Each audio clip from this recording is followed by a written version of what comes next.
grande é o nosso Deus, que nós possamos todos os dias lembrar disso, do quanto Ele é grande, do quanto Ele é misericordioso, do quanto Ele é um Pai amoroso, e que possamos louvá-lo, engrandecê-lo, sermos gratos por tão majestosa grandeza nas nossas vidas. Vamos louvar a Deus com essa canção. Que você possa ir na sua casa cantar junto com a gente.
amados, olá, vamos estar de volta e especialmente estar aí podendo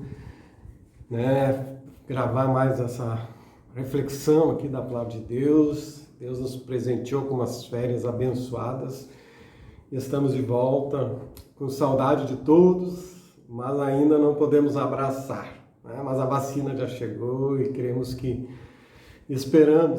isso possa acontecer de nós estarmos juntos. Mas pelo menos temos esse contato visual. Essa semana participei do grupo de oração, ali nos vimos e oramos, e estou à disposição de conversar, algum atendimento por vídeo, por telefone, online, estou à disposição para quem precisar, tá bom? Já pude conversar com pessoas durante a semana, essa semana vou conversar com outras pessoas e posso vir a conversar com você para orarmos juntos, mesmo à distância, mas Deus está atento às nossas orações. E hoje nós vamos estar fazendo a celebração com a ceia, essa mensagem, e teremos a ceia do Senhor então já prepare tudo para ter um momento ali da ceia do Senhor. A reflexão de hoje eu quero compartilhar com vocês é baseada na carta aos Hebreus, no Novo Testamento, E o enfoque principal desta carta é demonstrar que Cristo é superior. O Novo Testamento é superior ao Antigo Testamento, O Antigo Testamento ele veio como base para o Novo Testamento. Cristo é superior aos anjos, superior aos profetas, superior a Moisés. Essa é uma tônica aqui da carta, porque os judeus convertidos naquela época, muitos foram dispersos e estavam passando por perseguições, por prisões e inclusive morte. Outras cartas do apóstolo Paulo também foram escritas para esses irmãos que padeciam. E alguns hebreus estavam pensando em abandonar a fé em Cristo e voltar às velhas práticas, voltar aos costumes antigos, voltar ao judaísmo. E aí o autor aqui vai escrever mostrando que Cristo é superior, que não tem por que voltar a práticas antigas. No capítulo 1 de Hebreus, o escritor então vai procurar demonstrar a divindade de Jesus. E já no capítulo 2, que é o que eu vou abordar hoje aqui, ele expõe a humanidade de Jesus. E eu quero te encorajar, se não leu ainda, leia esse livro, porque junto com a carta de Paulo aos Gálatas, é o livro que melhor explica a transição do Antigo para o Novo Testamento, a transição dos sacrifícios de animais que não precisam mais, porque o sacrifício de Jesus é suficiente, a questão da herança, nós como filhos de Deus, Então é um livro especial. E no Hebreus capítulo 1, eu quero citar apenas 2 versículos, porque eu quero me ater hoje ao capítulo 2. Eu quero citar apenas 2 versículos que está no capítulo 1 sobre a divindade de Cristo, que diz assim, no verso 3, o qual sendo o resplendor da sua glória e a expressa imagem da sua pessoa, e sustentando todas as coisas pela palavra do seu poder, havendo feito por si mesmo purificação dos nossos pecados, assentou-se à destra da majestade nas alturas. E o verso 10 diz, tu, Senhor, no princípio fundaste a terra e os céus são obra das tuas mãos. Então, lembre que o enfoque é mostrar que Jesus Cristo é superior a tudo que já existiu. Ele é o Deus encarnado. E eu queria convidar você a orar comigo por essa palavra. Bondoso Pai, abrimos a Tua palavra e queremos que ela chegue aos nossos corações e à nossa mente de maneira clara, compreensiva e prática, e que nos leve a ter um coração totalmente dedicado a Ti, Senhor. Eu oro por mim e por todos que acompanham essa mensagem, Pai, em nome de Jesus. Amém. Jesus, inclusive falando no Evangelho de João, cita que Jesus é a imagem visível de Deus. E Jesus disse, quem vê a mim, vê o Pai.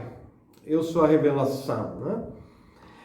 Aqui no livro de Hebreus, os primeiros capítulos, mostrando essa superioridade de Cristo, né, que já mencionei antes, né, é que o autor vai enfatizar. E é importante nós lembrarmos, temos esse contexto de que esses irmãos estavam passando por perseguição e eles estavam, vamos dizer assim, vacilando na fé. Então é uma carta dos Hebreus, uma carta de encorajamento, mas é uma carta, podemos dizer assim, principalmente doutrinária, que esclarece o valor, a grandeza do Evangelho, a grandeza da obra de Cristo. É uma carta de esperança, mas é uma carta também de exortação para eles permanecerem firmes, onde o autor conclama os irmãos a permanecerem naquilo que aprenderam, né? E a manter firme a salvação através de Jesus Cristo. Quero repetir, né, que eles foram espalhados por causa da perseguição e eles estavam longe uns dos outros. E estar longe uns dos outros, isso já facilita a pessoa não influenciar o outro, e isso pode fragilizar a fé de algumas pessoas. E além de estarem afastados, eles estavam sendo assediados e sendo convencidos por outras pessoas com ensinos contrários ao ensino de Jesus. E hoje em dia nós estamos numa situação semelhante. A diferença é que não estamos passando por perseguição, mas pela situação dessa crise sanitária, nós fomos afastados uns dos outros, né? Por causa dessa doença aí. E ao estarmos afastados, alguns podem estar enfraquecendo, alguns podem estar vacilando, né? Podem estar negligenciando a oração, negligenciando a meditação na palavra. E aliado à falta de comunhão, isso pode estar colocando a fé em risco, a sua fé em Jesus Cristo. Eu conheço irmãos de outras igrejas que estão afastados, né? Inclusive na nossa igreja pessoas se afastaram no passado. E essa pandemia tem proporcionado, facilitado que algumas pessoas se afastam, mas não se afastam somente abandonando a fé, mas alguns pelo acesso à internet, as heresias chegam à sua casa, então podem estar crendo no Senhor, mas podem estar recebendo tantas mensagens contrárias ao Evangelho. Eu conheço cristãos que creem em Jesus, mas acreditam no horóscopo, né? Acreditam em outras religiões, há um sincretismo religioso. E é o que os irmãos lá, né, para quem foi destinada a carta, estavam passando a perseguição e o assédio, né? Aliás, alguns pastores estão preocupados que no retorno da pandemia, retorno na celebração presencial, será que todos os irmãos voltarão? Será que todos estarão firmes, voltarão ou não? E você? Você está firme?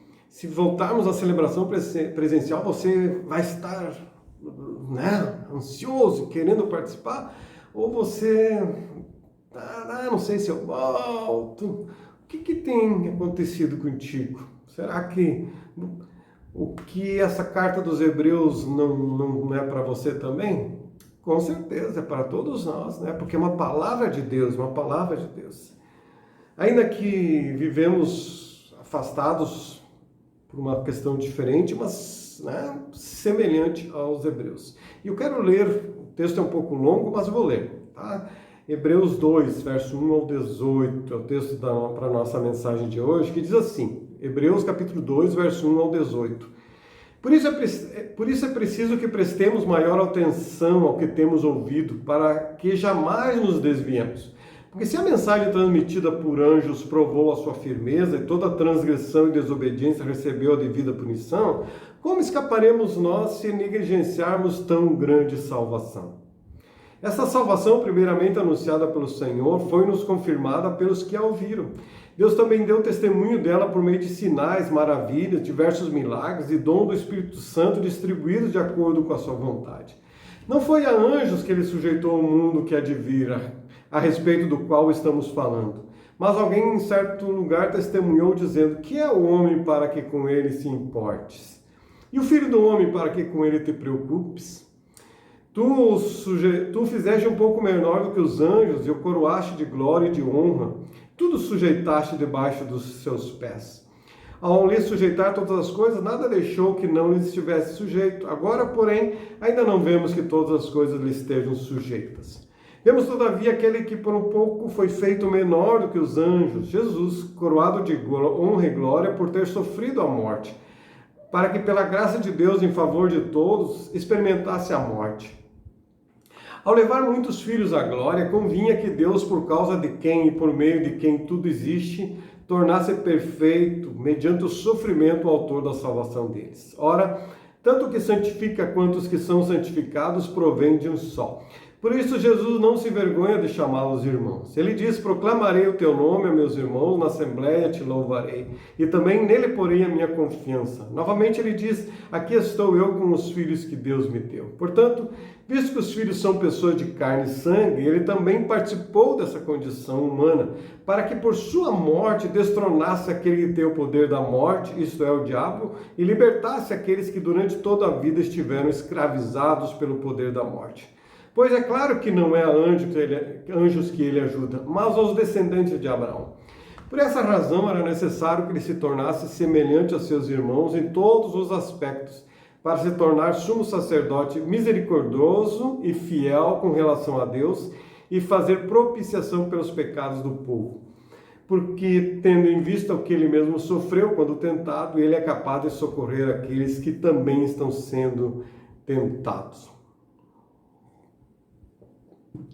Linda palavra, né? Linda palavra. Há muito a ser aprendido nesse texto, versículo a versículo. Seria fantástico, mas não dá, não é? Eu quero me ater aqui ao propósito do autor nesse capítulo aqui, que é, além de revelar a superioridade de Cristo, é conclamar os irmãos a compreenderem que Jesus é o Salvador. É o Salvador que eles precisavam. E que nada, nem ninguém poderia fazer o que Jesus fez. Ninguém poderia substituir. Jesus é quem nos substituiu na cruz, morrendo em nosso lugar. O autor, no livro de Hebreus, ele faz pelo menos 4 exortações. Aqui no capítulo 2, ele vai exortar os irmãos a permanecerem firmes na palavra. Ele vai exortar os irmãos a valorizar a salvação em Cristo Jesus. Já lá no capítulo 10, ele vai exortar a que eles não desanimassem diante das provações que vinham em suas vidas, e também que vai exortar que eles não se afastassem da comunhão com a igreja, que eles permanecessem firmes nessa família que Deus tinha lhes dado.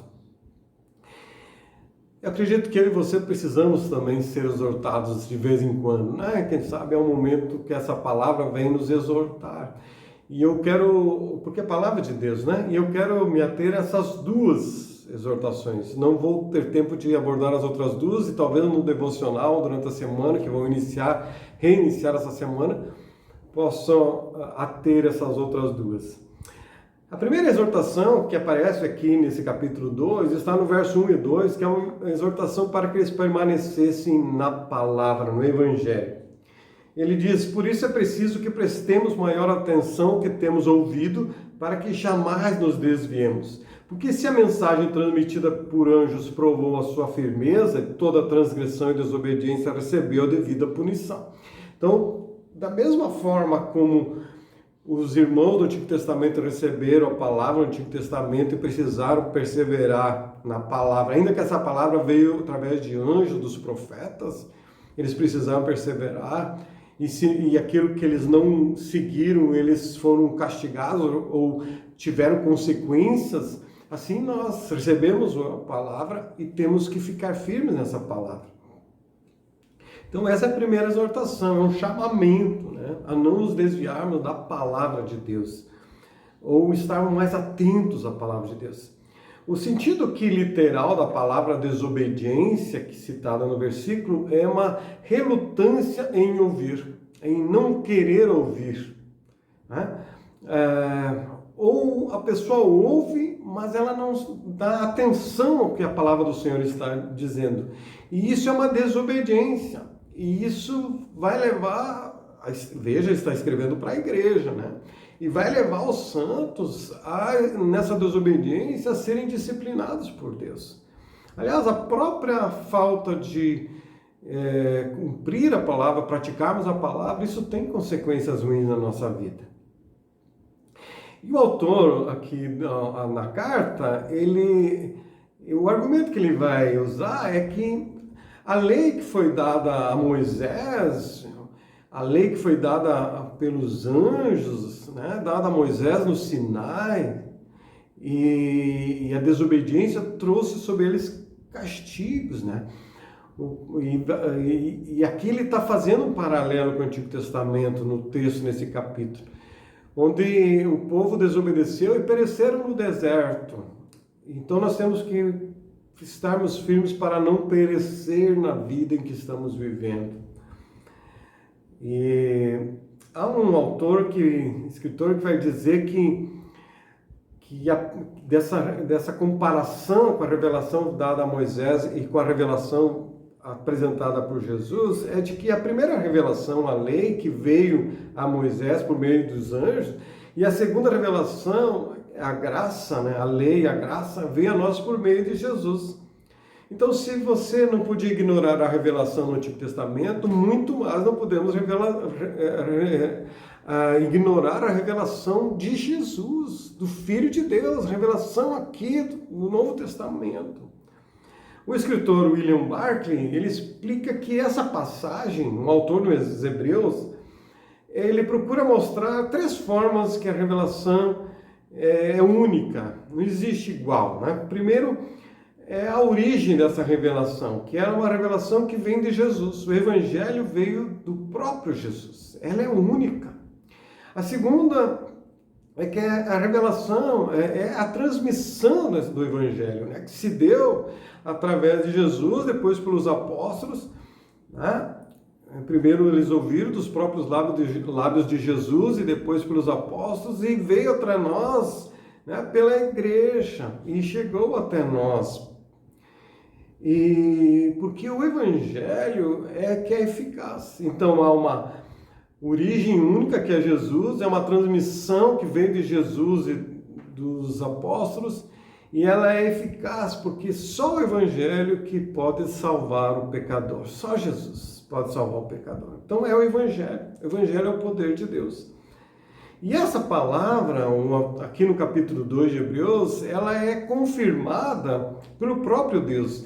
E quando olhamos para Jesus, ele não somente falava, mas ele comprovava o que falava, através dos sinais, do seu poder, das curas, dos milagres, né? Jesus fez tantos atos de poder, comprovando a autenticidade da sua palavra, da sua divindade. O poder de Jesus sobre os demônios, sobre enfermidades e por fim sobre a morte. O Evangelho tem poder, essa palavra do Senhor é digna de aceitação e de crédito. E Deus vai confirmar essa palavra através de Jesus, mas também através da igreja, né? A igreja que foi anunciando a palavra. E o Espírito Santo que foi dando dons e poder aos discípulos e tem dado a nós para continuar anunciando essa palavra. Então o Espírito Santo nos leva a crer no Evangelho e nos dá a graça e a capacidade de anunciar esse Evangelho. É o Espírito Santo. Mas a exortação aqui, principal do autor, é que para nós não nos desviarmos, não negligenciarmos. E a ideia do autor é como um barco que está preso ali no porto, né? E ali ele está firme. Então, a pessoa que está firme no Evangelho, quando vem a tempestade, ela está ancorada na palavra. Sua alma, sua fé está ancorada na palavra. Então, vem as tempestades na vida, mas ela está firme. A pessoa que não busca a palavra, que não está firme na palavra de Deus, É como se ela saísse do ancoradouro e fosse velejar, e aí vem as tempestades e ela é levada por todo lado. Essa é a ideia do autor. Então, aquele que negligencia a palavra acaba vacilando, né? E a tempestade vem e ela fica à mercê na sua vida, arrastadas para um lado e para o outro. Essa é a exortação, para que nós valorizemos a palavra. Não venhamos menosprezar a palavra, venhamos dar o devido crédito à palavra. Não somente ler a palavra, mas recebê-la em nosso coração. Porque é ela que vai dar firmeza à nossa fé. Conta-se a história de uma poetisa, né? Uma história verídica, uma poetisa inglesa chamada Elizabeth Barrett. E ela se casou com um poeta, mas os seus pais não aprovaram e a deserdaram. Depois de casada, ela se estabeleceu numa região distante, na Itália, né? Mas ela amava muito os seus pais.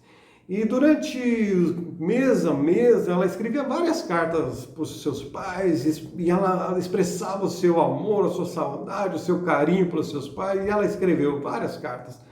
Passado 10 anos, mais ou menos, ela recebeu de volta, recebeu uma encomenda vinda dos seus pais, e ao abrir aquela encomenda, qual foi a sua surpresa? Uma triste surpresa. Ela recebe de volta a carta dos seus pais e todas as cartas fechadas. Seus pais não abriram nenhuma carta, devolveram todas elas. Seus pais não leram nenhuma vez o amor dela que ela escreveu para os seus pais, nenhuma vez. E talvez você fique impressionado, poxa vida, né? Que pais eram esses que não leram as cartas de amor das suas filhas, da sua filha tão amável, né? Mas de modo semelhante, talvez nós não abrimos a palavra de Deus, uma carta amorosa do Pai Celestial para nós, a carta de amor de Deus para nós. Quantas vezes nós deixamos as cartas de Deus fechadas, não abrimos, não apreciamos, não valorizamos, né? Podemos deixar lá a carta empacotada, né? Podíamos ter alegria de receber essa palavra no coração, mas não fazemos. Porque, queridos, a Bíblia não é um conjunto de histórias lindas que nos emocionam. Não, a Bíblia é a palavra de Deus.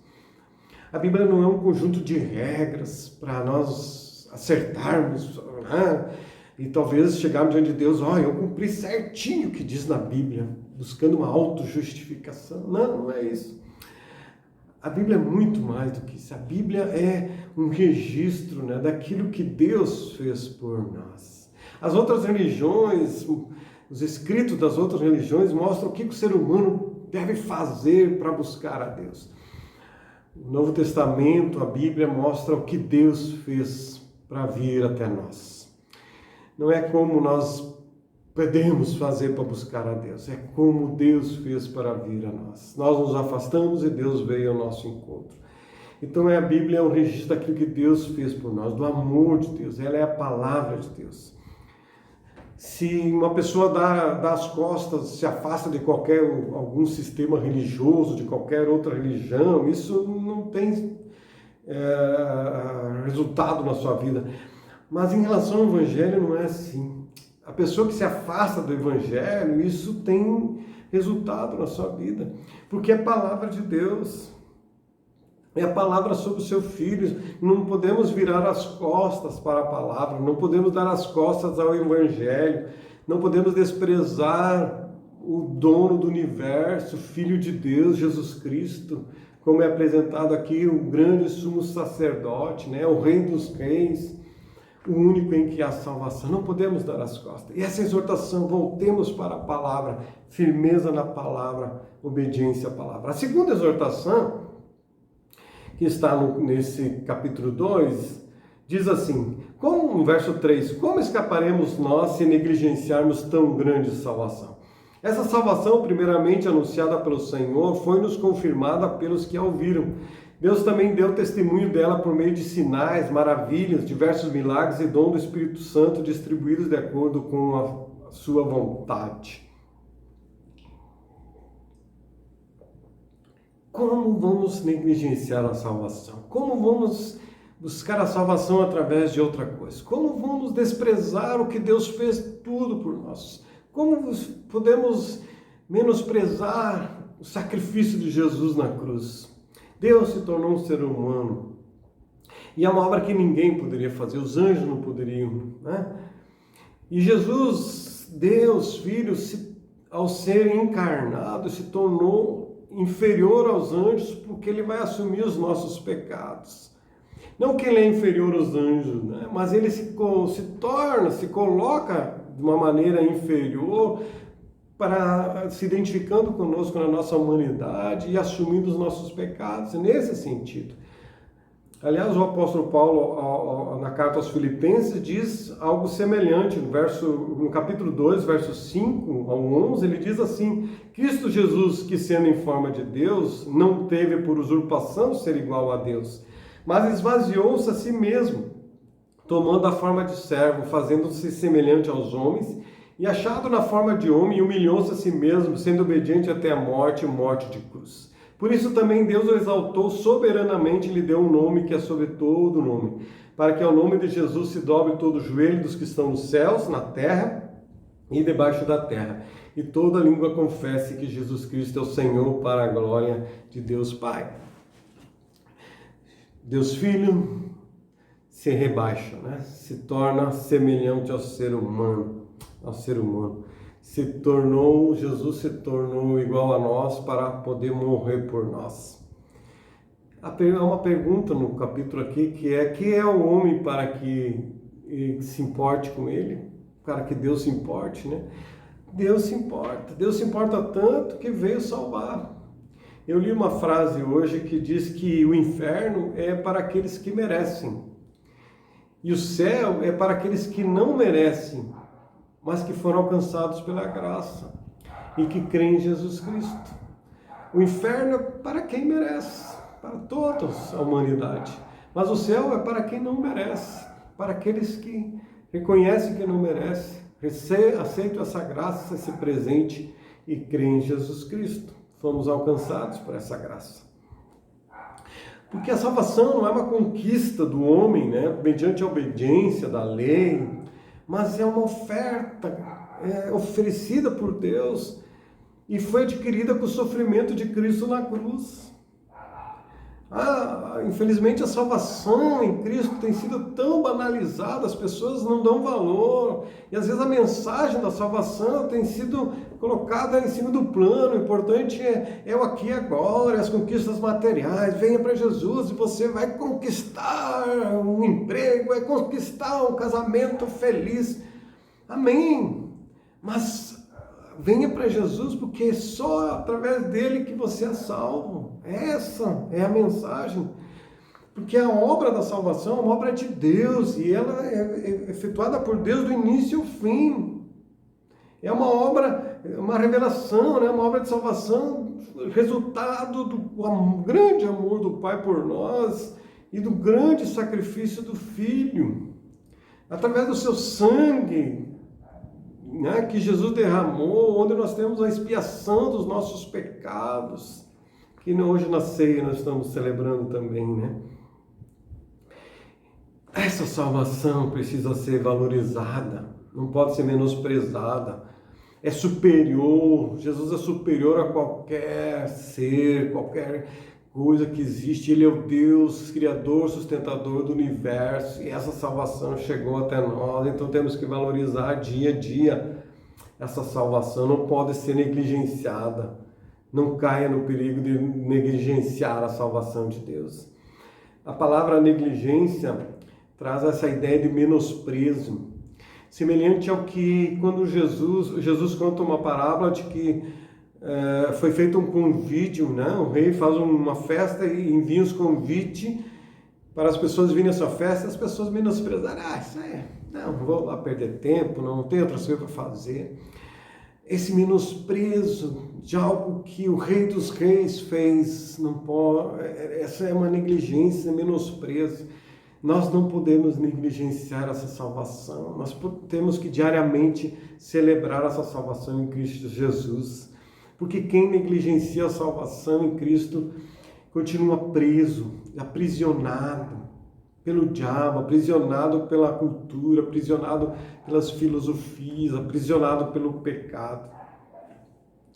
Há pessoas que ouvem o Evangelho e até algumas professam o Evangelho por algum tempo, mas acabam menosprezando, negligenciando a oração, negligenciando a leitura da Bíblia, vão facilitando e acabam um dia rejeitando completamente a fé que um dia professaram.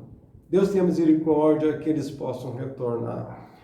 Repetidamente, o autor aos Hebreus ele vai advertir sobre o perigo de se desviar do Deus vivo, capítulo 13 especialmente.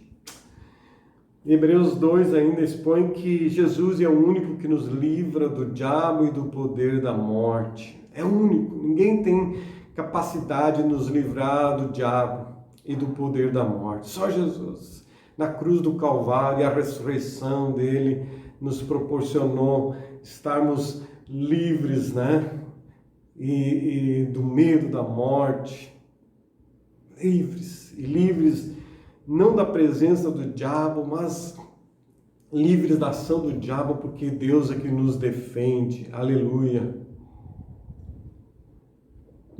Hebreus 2 ainda vai falar que Jesus é o socorro que nós precisamos, socorro diante das tentações, das provações. Também ele vai dizer que Jesus é que nos proporcionou o ingresso na família de Deus. Sempre precisamos lembrar e valorizar disso. Não podemos negligenciar a palavra. Não podemos negligenciar a salvação. É essa a tônica da mensagem de hoje. Somos exortados para gerar vida em nossos corações. A exortação que vem de Deus é para gerar vida em nossas vidas. Porque sem Jesus o resultado é morte. Só em Jesus que nós temos vida. Vamos adorar o Senhor com uma canção e voltamos para as considerações finais e para a celebração da ceia do Senhor. Amém.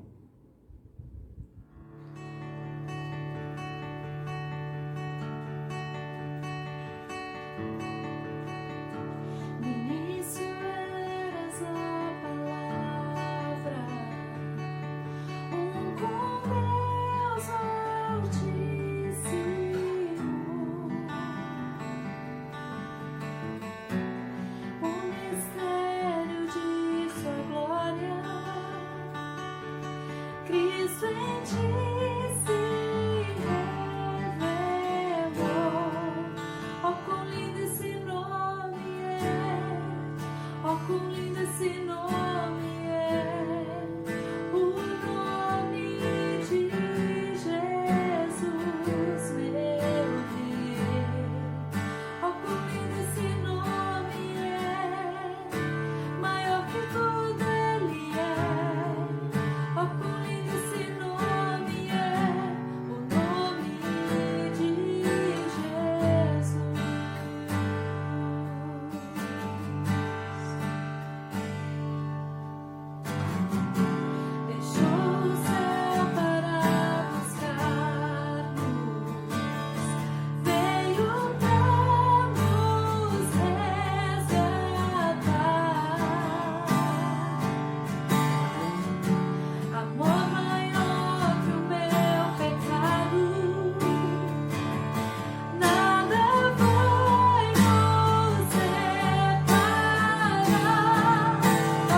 Estamos voltando aqui para a ceia do Senhor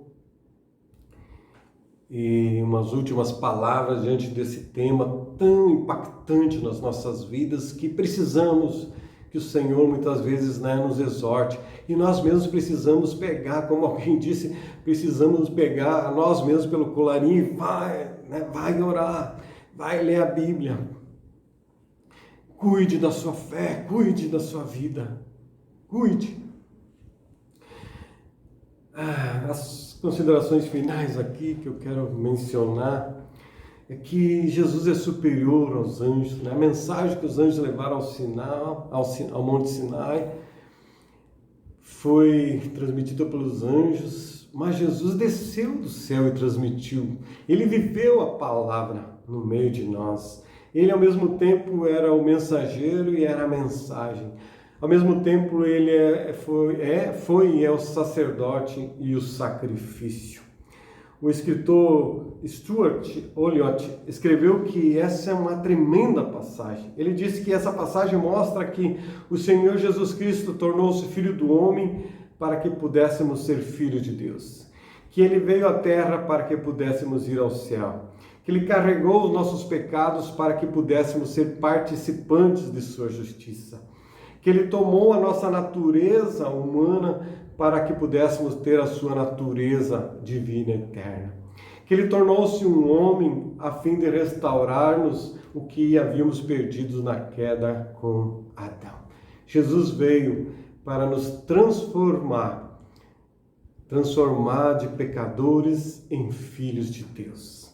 A obra de Jesus é perfeita. Ela não precisa ser repetida. Em Hebreus capítulo 9, verso 27 e 28, declara: da mesma forma como o homem está destinado a morrer uma só vez e depois disso enfrentar o juízo, assim também Cristo foi oferecido em sacrifício uma única vez para tirar os pecados de muitos. E aparecerá segunda vez, não para tirar o pecado, mas para trazer salvação os que o aguardam. Você aguarda a volta de Cristo, quando a tua salvação será completa, quando neste momento celebramos a ceia do Senhor, com o pão e o cálice, queremos orar. Queremos agradecer ao Senhor pela sua obra redentora na cruz do Calvário. Amém? Curva a sua face, vamos orar, vamos agradecer. Senhor, tomamos em nossas mãos o pão e o cálice, que representa, o Senhor, o teu corpo pregado na cruz e o teu sangue derramado para perdão dos nossos pecados. Ó Deus, obrigado por tão grande salvação, como diz a tua palavra. Que expressão daríamos para essa salvação? Tão grande salvação, maravilhosa salvação, preciosa salvação. Não estamos perdidos, fomos alcançados pela tua graça. Então, Senhor, renovamos, Pai, o nosso compromisso, o nosso amor, a nossa fé no Senhor Jesus Cristo como nosso Salvador. Tu, Jesus, morreste na cruz em meu lugar, no nosso lugar. E nós somos agradecidos. E comemos e bebemos, comemos do pão e bebemos do cálice. Agradecidos e esperando o teu retorno para que a nossa salvação seja completa. Amém. Comamos do pão e bebamos do cálice. Amém.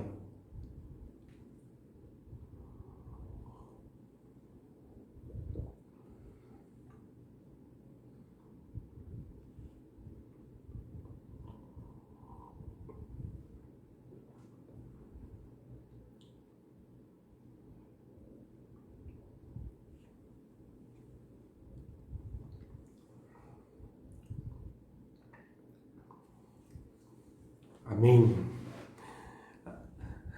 Para trazer salvação aos que o aguardam. Eu aguardo a volta de Cristo. Amém? Você aguarda ansiosamente, né? Hebreus 2 nos exorta: não menospreze a palavra de Deus. Dê o devido valor à obra de Jesus por você. Não menospreze a palavra de Deus. Dê o valor à obra de Jesus, à salvação de Jesus. Algumas vezes podemos vir a não dar esse devido valor ao que Jesus fez por nós. Podemos cair na rotina da fé, né? De maneira que a leitura da Bíblia, a oração, a participação na celebração, nas orações, seja uma atitude basicamente religiosa, sem devoção. Não, precisamos renovar, restaurar e declarar diariamente o nosso amor a Jesus Cristo. Precisamos reconhecer com fervor, né, com temor, aquilo que Ele fez por nós, que é imprescindível e insubstituível o que Jesus fez por nós. Diz o escritor aos Hebreus, prestemos maior atenção à palavra de Deus. O Evangelho, né, colocado aqui pela carta aos Hebreus como sendo o único escape do inferno e da ira de Deus. É o escape do sofrimento eterno e da justa condenação por causa dos nossos pecados. Quem vai negligenciar essa obra? Porque só há salvação através de Jesus Cristo. Quero concluir citando um depoimento que li esses dias, ouvi um depoimento de um humorista, um comediante muito conhecido, e que ele ficou doente, recebeu uma medicação e quase veio a óbito, quase morreu por causa do choque anafilático, né? O remédio, ele era alérgico ao remédio. A garganta fechou, os olhos incharam. E ele disse que naquele momento no hospital, ele teve na sua infância, né, na sua adolescência, ele foi ensinado na palavra, né? Então tinha a palavra no seu coração. E no hospital, né, naquela situação, ele pensou, o que pode me acontecer? Eu sei em quem tenho crido. Eu sei em quem tenho crido. E ele se levantará um dia. Eu sei que quem crê ainda que morra, viverá. Amém? Quem crê ainda que morra, viverá. Posso descansar em Deus. Posso descansar. A obra de Jesus por mim e por você continua acontecendo nesse exato momento. A obra de Cristo na cruz aconteceu há mais de 2000 anos atrás e tem reflexo para a nossa eternidade. Mas Jesus continua vivo, está sentado à direita do Pai, intercedendo e pode agir em nosso favor na situação que nós vivemos, nas lutas que passamos. Jesus se importa conosco, Ele está atento, Ele não está distante de nós. Eu queria convidar para nós orarmos, oração final. Senhor, obrigado por essa palavra aqui e recebemos no nosso coração. E, Senhor, ajuda-nos a ficarmos firmes na nossa fé, na comunhão com a palavra, na oração, na nossa fé no Senhor Jesus, o nosso único Salvador. E obrigado, Senhor, porque o Senhor está atento às nossas vidas, o Senhor não está distante, o Senhor está atento às nossas necessidades, à nossa vida aqui na terra. Obrigado, Senhor, porque o Senhor se importa com cada um de nós. E eu quero orar por mim, por todos que me acompanham, Senhor, que o Senhor abençoe a cada um, a família de cada um, esteja restaurando os enfermos, Senhor, curando das enfermidades, abençoando os hospitalizados, aqueles que estão no hospital, parentes, amigos, familiares, ó Deus. Esteja, Senhor, abençoando as pessoas onde elas estão, que a Tua graça, o Teu favor as alcance, Senhor. E, ó Deus, que esteja consolando aqueles que estão tristes, abatidos, os enlutados, que o Senhor conforte os seus corações, enche eles de esperança e que todos nós, ó Deus, venhamos estarmos firmes na nossa fé, Senhor. Que não venhamos desanimar diante das provações. Que não venhamos, ó Pai, nos afastarmos do Evangelho e da comunhão da igreja, mesmo que estamos cada um na nossa casa, mas estejamos lembrando um do outro na oração, ó Deus, colocando nossas vidas diante de Ti. Assim eu oro por todos nós e recebemos a Tua bênção neste momento, em nome de Jesus Cristo. Amém. Amém? Que Deus te abençoe e que é uma alegria, né? Rever vocês, que Deus abençoe. E que possamos viver dias debaixo da graça e do poder e com fé em Jesus Cristo. Amém.